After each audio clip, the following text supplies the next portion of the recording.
देखिए, जहाँ तक विश्वास की बात है, तो किसी का विश्वास हमारे जो राजनीति का हिस्सा हम लगातार रहे हैं और हमारे समर्थन में हमारे दोस्तों की जो संख्या रही है, उनका विश्वास हटने वाली बात नहीं है। इस महाराष्ट्र के चुनाव में जब सारी इस बार की राजनीति है, आपने देखा होगा कि बिल्कुल अलग तरह की राजनीति इस बार इस प्रदेश में शुरू हुई और इस चुनाव के दौरान पूरे कैंपेन में उपयोग ली गई। अब सीटों के बंटवारे को लेकर अगर हमारे सहयोगी दल कहीं अपना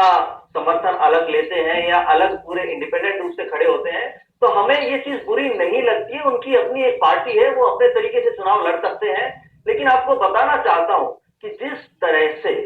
भारतीय जनता पार्टी और शिवसेना का गठबंधन टूटा, यानी पूरे देश को एक संदेश दिया गया कि शिवसेना और भारतीय जनता पार्टी अलग हो गए हैं और अलग होकर चुनाव लड़ रहे हैं। लेकिन आज आप देखेंगे कि भारतीय जनता पार्टी के प्रवक्ताओं और नेताओं सहित जो तमाम लोग हैं, उन सबका इशारा किस तरफ है, यानी इस बार ये देश ऐसी राजनीति को देखने वाला है जिसमें चुनाव से पहले लगातार एक दूसरे के ऊपर कीचड़ उछाला गया और ऐसे ऐसे शब्दों का प्रयोग किया गया जो दोस्त कभी आपस में नहीं करते हैं। लेकिन सत्ता हासिल करने के लिए अगर ये लोग गठबंधन करके सरकार बनाते हैं, तो मुझे लगता है देश के सामने एक ऐसी तस्वीर निकल कर आएगी कि लोग सत्ता को प्राप्त करने के लिए किस हद तक जा सकते हैं, वो इनका गठबंधन पूरे देश को एक संदेश देगा। कि जिस तरीके से आप देखते हैं कि शिवसेना का जो मुखपत्र है सामना, उसमें उद्धव ठाकरे जी के बयान आते हैं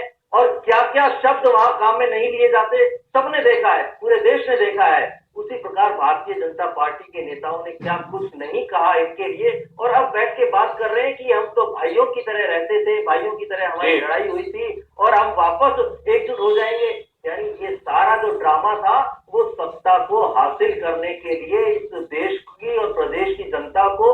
बहकावे में रखने का था। अब सत्ता करना पड़ेगा हमें। पटना में हमारे साथ